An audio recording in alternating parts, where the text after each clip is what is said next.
I pay $10,000 to rent a penthouse with a mountain view. And I still think that buying a home is one of the biggest scams in America. In this video, I'm gonna break down exactly why I rent where I live and what I buy, what assets I buy that actually pays for me to live here for free. And then at the very end, I'm actually gonna give you a case study so you can see the building that I went out there and bought that now pays for my rent. So I just moved into this penthouse and I pay $10,000 a month. It's a 3-bedroom, 3-bathroom, 1,900 square feet for just me and my girlfriend. And it's amazing. We both have our own offices and then we also have a bedroom that we obviously sleep in. And a lot of people call me crazy for spending this much money on rent every single month. But I think if you learned a little bit more about the mortgage industry and the mortgage business, which is a better word for it, you would realize that it is a scam for the consumer and not a scam for the banks, and why it is a great product that they invented. So the American dream is just marketing. The American dream was a marketing scheme created by the banks. The white picket fence and the very well manicured lawn was all something that was created by the banks to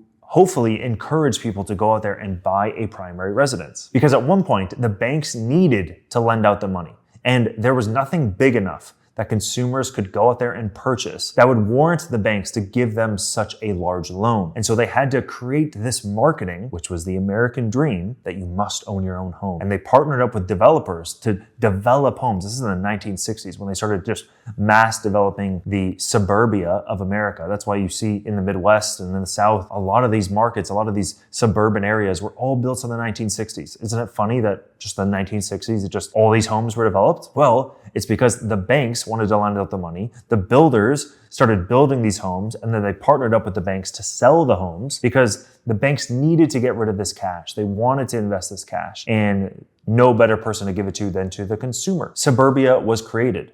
Now Americans had this American dream of owning a home, which was perfect because it was a brand new suburban development. And then they would buy the homes with the bank's money because the bank was borrowing from consumers at next to nothing, right? Like less than 0.5%, less than 0.25%, right? That they were paying for consumers. They had all this money sitting there. They don't make money unless they lend it out. So what a better way to tell developers to go and build these subdevelopments and then give consumers loans. And so this happened in the 1960s, and that is how the mortgage was created. And a lot of people compare like rent prices versus mortgage payments, right? Like Antoine pays $10,000 a month for rent, but my mortgage could be $7,000. Yes, but your mortgage is only a piece of it. You have property taxes, you have property insurance, property maintenance, property upkeep. Like my rent of $10,000 is the max I will pay for housing. Your $8,000, if you buy a mortgage or you get a mortgage by a property, is going to be the minimum you're going to pay.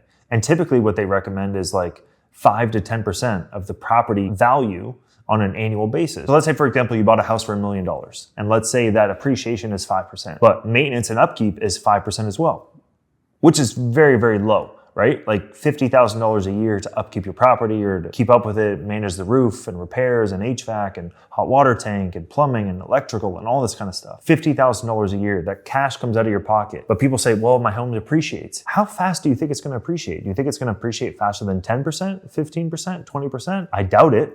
And so if your appreciation is at 5% and your property upkeep is at 5%, that means the property did not appreciate because you just spent that money. You're not making any kind of return on that property because you just consistently spend more and more money to upkeep it. And so this whole facade of I'm going to buy this property and not pay the rent is kind of bullshit because you're going to have to pay that money. All that appreciation just go right to property maintenance every single year. The other argument is that people say, well, I'm going to buy the property, I'm going to live in it forever. It's going to be my forever home. If you look at the stats on that, the average American actually owns their primary residence for 7 years before they move or sell it or leave. And what happens in the first 7 years? It's all interest payments. You have never even made a payment to your principal. So you are not just throwing your money away to a landlord now, you're throwing your money away to the bank. You are still not keeping any of that money. And even if you do start paying back your principal, like my parents owned their house for 15 years, so good for them, they actually started growing their equity. Growing their equity is just their money they're throwing into the house, but it's kind of worthless. Like, why would you want your money in your bank account to just go and sit in your property that you cannot touch? The money in your bank, you actually can use it for stuff. The equity in your home is fucking useless. People say, oh, you can go and get a HELOC and all this kind of stuff. The HELOC is typically 50% of the value of your equity. 50%. So that's like you have $100,000 in your bank. It's like, hey, I'll lend you $50,000 on your $100,000. It's like, well, I'd rather just have the $100,000 in my bank. Exactly.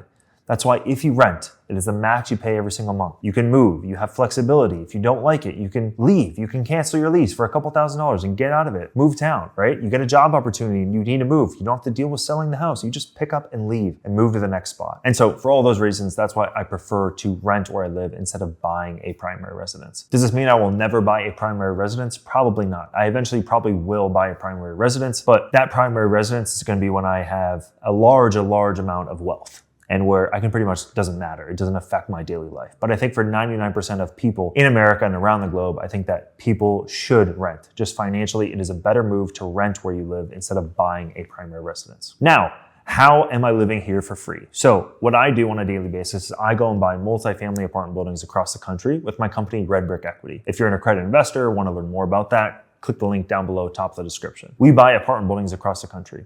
And these properties are fully occupied, they're already stabilized, they're cash flowing. And so what I do is I just take my money that I would use for a down payment on a primary residence and I invest it into an apartment building of mine. That apartment building and the returns that I make on that, I get quarterly distributions and I use those quarterly distributions to pay for my rent. And that is how I do it. And so if you want to see a full case study of the 24-unit apartment building, how I found it, how I bought it, how I got the financing for it, how I raised the money for it, you can see that down below in the description. And you can do the exact same thing, because if you're thinking about buying a primary residence, you're going to need some cash in the bank. If you have cash in the bank, my challenge to you would be like, can I go and make a 15 or 20% return on this money? With that return on my money, can I use that to pay for rent? And that gets you starting to think in the mindset of how billionaires think. Billionaires live off the cash flow that they have, not the cash they have in the bank. So with that being said, I hope you enjoyed this video and I'll see you on the next one.